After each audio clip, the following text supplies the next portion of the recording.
O massacre japonês em Nanjing, o horror, que o mundo tentou apagar, mais de 200 mil mortos.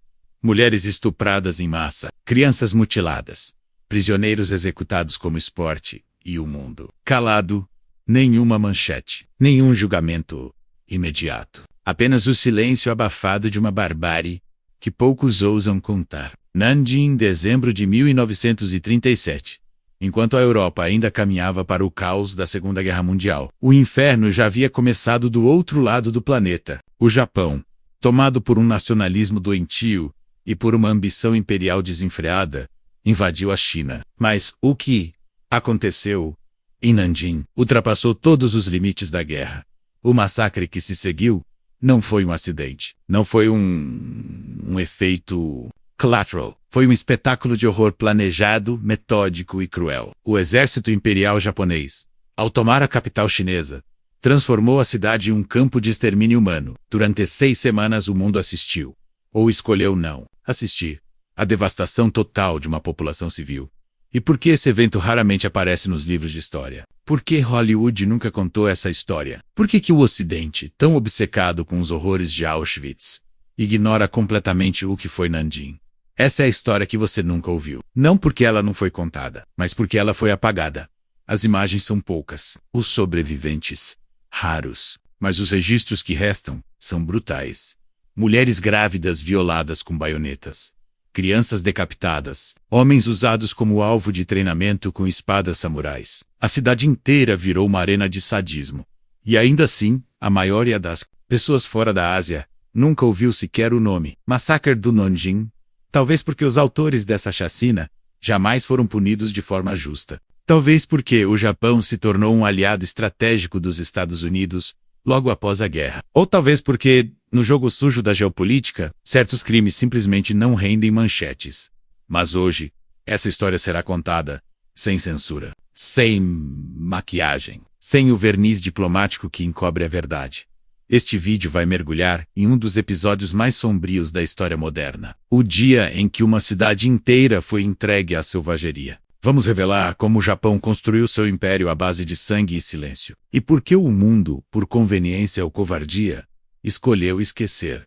Antes de continuarmos, pense nisto. Se esse massacre tivesse acontecido na Europa, ele seria tão ignorado assim? Se prepare. A história de Nanjing não é para os fracos, mas é uma verdade que precisa ser encarada. Para entender o massacre de Nanjing, é preciso voltar um pouco no tempo. O horror não começou de repente, ele foi construído aos poucos, como uma bomba relógio programada pela ambição imperial do Japão e pela indiferença do mundo.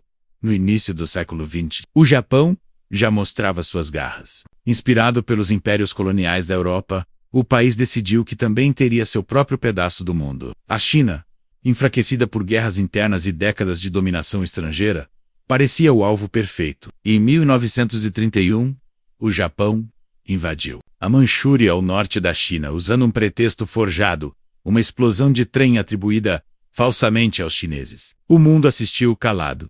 Nenhuma sanção, nenhuma resposta firme da Liga das Nações. Em 1937, os japoneses avançaram. Novamente, dessa vez, com força total. Começava oficialmente a Segunda Guerra Sino-Japonesa, menos um conflito brutal, que serviria de prelúdio para o que o mundo chamaria, mais tarde, de Segunda Guerra Mundial. A cidade de Nanjing era então a capital da República da China, governada por Chiang Kai-shek. Estratégica, simbólica e populosa, Nanjing era o coração do poder chinês. E por isso, mesmo, tornou-se o principal alvo do exército imperial japonês. As tropas japonesas estavam imbuídas de uma ideologia perigosa. Não se tratava apenas de conquistar territórios mas de humilhar o inimigo. A propaganda japonesa ensinava que os chineses eram inferiores, fracos, quase sub-humanos. Um soldado japonês era doutrinado a acreditar que matar um chinês não era diferente de esmagar um inseto. Isso criaria o caldo perfeito para o massacre que viria depois. A ofensiva japonesa foi rápida ou esmagadora e impiedosa. Cidades como Xangai resistiram com ferocidade, mas foram brutalmente massacradas. Cada vitória do Japão era marcada por execuções sumárias e violência sistemática contra civis. E à medida que os soldados se aproximavam de Nanjing, crescia, no comando japonês, uma ideia clara: Conquistar a cidade não era suficiente. Era preciso apagar sua dignidade. Em novembro de 1937, o cerco a Nanjing começou. O governo chinês fugiu às pressas, abandonando a população à própria sorte. O general Masui Iwani, comandante da campanha japonesa na China, autorizou seus oficiais a entrarem com força total. O comando militar sabia que os soldados estavam exaustos, famintos e com raiva. Sabia que muitos deles iriam descontar isso. Não sei. E mesmo assim, deixaram acontecer. Havia outro fator ainda mais perturbador. Os soldados japoneses foram incentivados a competir entre si. O jornal Tokyo Nichi Shimbun chegou a publicar uma reportagem celebrando 2 tenentes que disputavam quem conseguiria decapitar mais prisioneiros chineses com espadas, como se fossem personagens de um jogo sádico. Era esse o espírito que invadia Nanjing, um exército alimentado pelo ódio, sedento por sangue e com carta branca para destruir. Em 13 de dezembro de 1937, os portões da cidade foram finalmente rompidos. Mas o verdadeiro horror só estava começando. 13 de dezembro de 1937, o exército imperial japonês atravessa os portões de Nanjing. A cidade, até então símbolo de resistência, cai de joelhos diante da fúria militar nipônica. Mas ao contrário de muitas ocupações convencionais, o que se inicia ali não é controle político. É o início de um espetáculo de horror, que transformaria Nanjing em um cemitério a céu aberto. Antes mesmo da tomada final da cidade, dezenas de milhares de soldados chineses haviam se rendido. Eles largaram suas armas, ergueram bandeiras brancas e se entregaram sob as leis de guerra. Mas os japoneses não estavam interessados em prisioneiros. Nas margens do rio Yangtze, milhares de soldados rendidos foram executados em massa. Alguns foram fuzilados, outros decapitados um a um, com espadas cerimoniais, enquanto oficiais sorriam para as câmeras. Os corpos eram jogados no rio ou queimados em valas comuns. Os que tentavam fugir eram perseguidos e mortos como caças humanas. O massacre, porém, não se limitou aos militares. A população civil, homens, mulheres, idosos, crianças, foi alvo de uma violência sem precedente. As tropas japonesas, embriagadas de poder, doutrinadas no desprezo pelo inimigo e abandonadas por qualquer senso de comando ético, iniciaram uma campanha de terror urbano. Casas foram invadidas, famílias inteiras executadas, mulheres estupradas, até a morte, crianças atiradas de edifícios, corpos mutilados deixados nas ruas como advertência. Os relatos falam de homens forçados a ver suas esposas serem violentadas antes de serem executados, de meninas de 8 anos e idosas de 70 sendo vítimas da mesma barbárie. A barbárie não era um desvio, era o método. Oficiais japoneses permitiam, incentivavam ou simplesmente ignoravam. Os poucos soldados que demonstravam repulsa eram vistos como fracos ou traidores.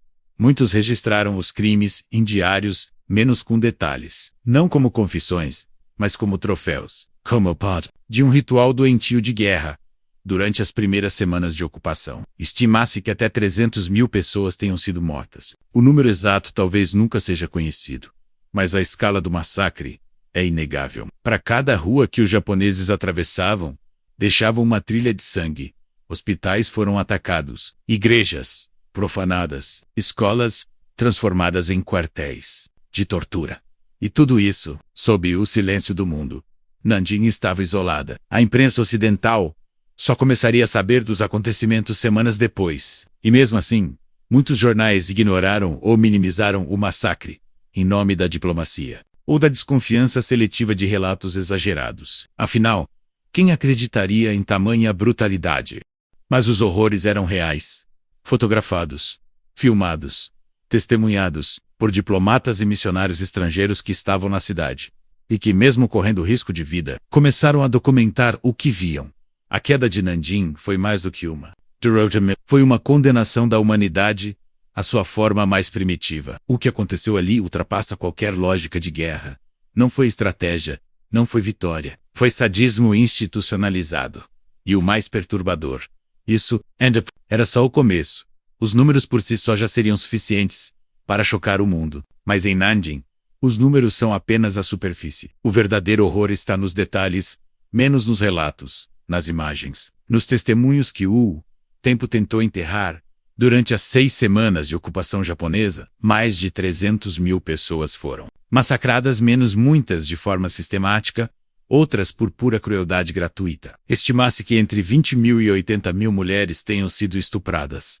Mas essa é uma estimativa tímida. A maioria das vítimas não sobreviveu para contar. As que sobreviveram foram silenciadas pela vergonha, pela cultura ou pelo medo. Os estupros não tinham idade, nem limite. Meninas de 7 anos, idosos dos 70, mulheres grávidas, freiras, pacientes hospitalizadas, algumas eram violentadas em grupos, por soldados embriagados. Outras eram mantidas como escravas sexuais, trancadas em porões, até morrerem de hemorragia ou infecção. Muitas foram assassinadas logo após o abuso, menos com tiros, golpes de baioneta ou fogo. Uma das práticas mais brutais, relatadas por sobreviventes e testemunhas, era o uso de baionetas para perfurar mulheres grávidas, como forma de competição entre soldados. Não era apenas uma guerra física, era uma guerra contra a dignidade, contra o corpo humano, contra qualquer vestígio de civilização. Os homens, por sua vez, não escaparam. Muitos foram presos, alinhados em grupos e executados com metralhadoras, em campos abertos. Outros serviram como alvos vivos para treinamento de tiros ou decapitação. Houve casos de civis amarrados e queimados vivos. Outros eram forçados a cavar suas próprias covas, antes de serem enterrados, ainda respirando. Uma fotografia histórica mostra que parece ser um oficial japonês, sorrindo, enquanto segura a cabeça Rikin, decepada, de um prisioneiro chinês. Essa imagem menos real, menos circulou como propaganda interna para elevar a moral das tropas. Para eles, aquilo era um troféu, não um crime. As ruas da cidade ficaram cobertas de cadáveres. Os corpos apodreciam ao sol. Os rios transbordavam de sangue. E a morte não era rápida. Havia tortura. Havia mutilações. Havia prazer na dor do outro. Hospitais foram invadidos. Médicos assassinados. Pacientes executados em suas macas. Transformadas em campos de concentração improvisados. Crianças recém-nascidas arremessadas contra paredes. Enquanto isso, o mundo seguia em silêncio. Alguns missionários estrangeiros, como o médico americano Robert Wilson, escreveram diários documentando a barbárie. Ele tratava dezenas de mulheres por dia, com ferimentos causados por estupros múltiplos. Um outro relato descreve uma mulher encontrada inconsciente, com os órgãos genitais dilacerados por baionetas e sinais de tortura elétrica. Essas histórias foram enviadas em cartas, memórias, filmes em 16 mm, menos muitos dos quais foram censurados ou esquecidos nos arquivos, porque o que aconteceu em Nanjing era simplesmente difícil demais de aceitar. O massacre de Nanjing não foi um momento fora de controle, foi um plano não declarado, uma política de terror implementada por um exército, treinado para desumanizar, e o mais perturbador, não houve punição proporcional. Muitos dos autores desses crimes viveram livremente após a guerra. Alguns tornaram-se empresários, outros, políticos. Mas o sangue de Nanjing ainda grita, e enquanto houver silêncio, esses gritos ecoam. A zona de segurança e os estrangeiros, que tentaram salvar vidas no meio do caos, do sangue e do silêncio. Surgiram vozes, pequenas, frágeis, mas heróicas. Enquanto a cidade de Nanjing se afundava num abismo de horror, um grupo improvável de estrangeiros decidiu que não assistiria calado. Missionários cristãos, professores, médicos, diplomatas, homens e mulheres de diferentes países, permaneceram na cidade mesmo com a retirada das forças chinesas. Eles sabiam que não podiam impedir a invasão, mas podiam, ao menos, tentar impedir o extermínio total. Foi assim que nasceu a chamada Zona de Segurança de Nanjing, organizada por cerca de 20 estrangeiros, em sua maioria ocidentais. Essa zona era uma área civil improvisada no centro da cidade, com o objetivo de proteger civis da violência. Escolas, igrejas e residências estrangeiras foram transformadas em refúgios, sem apoio militar, sem armamento, apenas bandeiras estrangeiras e a esperança de que o exército japonês hesitasse diante de cidadãos internacionais. O nome mais conhecido desse grupo é o de John Rabe, um empresário alemão, membro do partido nazista, simpatizante de Hitler, mas, paradoxalmente, um dos maiores heróis civis daquele episódio. Rabisou seu status de alemão e seu laço com o terceiro Reich para confrontar soldados japoneses e impedir massacres dentro da zona de segurança. Ele abrigou cerca de 600 pessoas em sua própria casa. Em suas cartas e diários, Herbie relata episódios diários de terror, e as tentativas desesperadas de proteger mulheres, crianças e idosos. Em uma ocasião, ele enfrentou um grupo de soldados japoneses que tentavam invadir um abrigo para sequestrar mulheres. Ficou na porta, com um braço estendido e a suástica visível, exigindo respeito às regras internacionais. E eles recuaram. Outro nome importante é o de Minnie Voltring, missionária americana e diretora de uma escola para meninas. Ela abrigou mais de 10.000 mulheres em seu colégio. Passava os dias controlando multidões, distribuindo comida, bloqueando portas com o próprio corpo e registrando cada agressão em seu diário pessoal. Esses estrangeiros não eram soldados, não tinham autoridade oficial, mas agiram como escudos humanos, enfrentando tanques com palavras, confrontando baionetas com orações, segurando as mãos de vítimas quando ninguém mais queria chegar perto. A zona de segurança, em meio à total ausência de humanidade ao redor, salvou aproximadamente 250.000 pessoas. Sim, mesmo em meio a um dos maiores massacres do século XX, 250.000 de vidas foram preservadas por um punhado de civis armados, apenas com coragem moral. Mas esse heroísmo teve um preço. John Raby, ao voltar à Alemanha, tentou alertar o mundo sobre o que testemunhou. Escreveu cartas para Hitler, para a Cruz Vermelha, para qualquer autoridade disposta a ouvir. Foi silenciado. Perdeu seu emprego. Morreu pobre e esquecido em Berlim. Minnie Voltring, por sua vez, sofreu colapso emocional ao retornar aos Estados Unidos. Atormentada pelos traumas de Nanjing e sentindo que não havia feito o suficiente, tirou a própria vida poucos anos depois. Essas histórias não costumam ser contadas nos livros de história. Não há monumentos grandiosos para esses nomes. Mas sem eles, o massacre teria sido ainda maior, ainda mais sombrio, ainda mais apagado, em meio à barbárie. A coragem de poucos foi o último fio de humanidade. O silêncio, a negação e a disputa histórica. Você já se perguntou por que esse massacre, que matou mais de 300.000 pessoas, não aparece nos livros escolares? Por que nunca virou filme em Hollywood? Por que quase ninguém no Ocidente conhece a história de Nanjing? A resposta é simples e brutal. O silêncio foi intencional.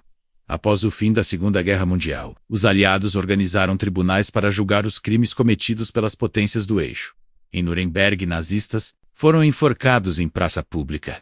O mundo viu e aplaudiu. Mas, no caso do Japão, o julgamento foi seletivo. No Tribunal Militar Internacional para o Extremo Oriente, conhecido como o Tribunal de Tóquio, alguns generais japoneses foram julgados e condenados. O general Yuan Masui, que comandava as tropas em Nanjing, foi enforcado em 1948. Mas muitos dos maiores responsáveis oficiais de campo, ministros do Guerra, até membros da família imperial, jamais foram punidos. Por quê? Porque no pós-guerra, o Japão virou um peão estratégico na Guerra Fria. Os Estados Unidos, interessados em conter o avanço do comunismo na Ásia, preferiram reconstruir o Japão como aliado, em vez de destruí-lo como fizeram com a Alemanha nazista. Resultado: centenas de criminosos de guerra japoneses foram libertados. Alguns chegaram a ocupar cargos políticos nas décadas seguintes. O imperador Hirohito, sob cujo nome todos os crimes foram cometidos, foi completamente poupado e tratado como símbolo da paz. Mas a negação não foi apenas institucional. Ela virou política oficial do Japão durante décadas. O governo japonês se recusou a reconhecer o massacre de Nanjing. Textos escolares omitiram o evento. Diplomatas japoneses pressionaram editoras internacionais para suavizarem os termos. Museus que tentaram retratar a verdade foram ameaçados. A palavra genocídio foi evitada como peste.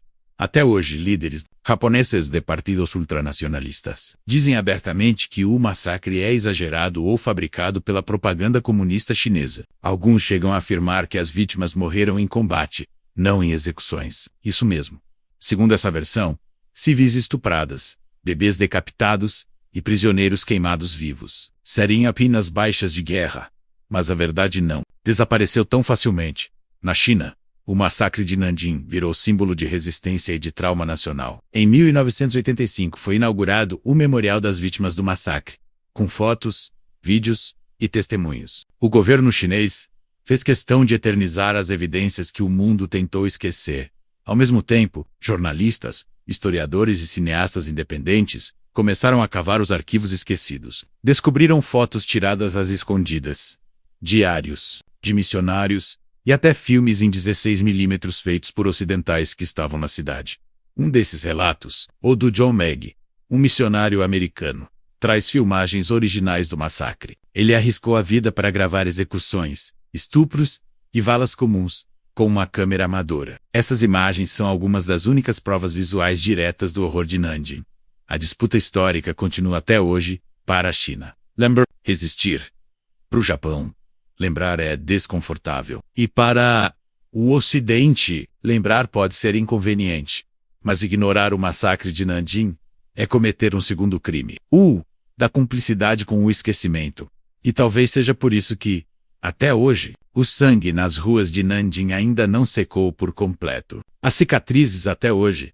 A luta por justiça e memória ao massacre de Nanjing não terminou em 1938. Ele não acabou quando os soldados se retiraram. Ele não morreu com as vítimas. Ele continua na dor silenciosa dos sobreviventes que carregaram seus traumas por décadas. Muitas vezes, em segredo. Continua nas famílias que nunca encontraram os corpos dos seus. Continua nos livros que foram censurados, nos documentos esquecidos, nas feridas que a história não teve coragem de tocar. Mas principalmente, continua na memória dos que se recusam a esquecer. A cidade de Nanjing se reconstruiu. Suas ruas hoje são modernas, iluminadas, movimentadas, mas em cada esquina há uma cicatriz invisível. O memorial das vítimas do massacre, construído sobre uma das valas comuns, recebe milhares de visitantes todos os anos. Ali, entre ossadas expostas e vídeos de arquivo, os gritos do passado ecoam para lembrar. Isso aconteceu, e pode acontecer de novo. Na China, o massacre de Nanjing se tornou um pilar da educação nacional. As crianças aprendem sobre ele nas escolas. As famílias visitam o memorial como quem visita um túmulo coletivo. E os filmes, documentários e romances continuam sendo produzidos para manter a memória acesa. Mas fora da China, o silêncio ainda predomina. Em muitas partes do mundo, o massacre é um rodapé de página menos quando muito. Raramente aparece em documentários ocidentais. Quase nunca é citado em debates sobre genocídio. A comoção global é seletiva. Há vítimas que geram hashtags e outras que somem em estatísticas. Essa desigualdade na memória histórica é uma forma sutil de injustiça, e uma das razões pelas quais a luta por reconhecimento nunca parou.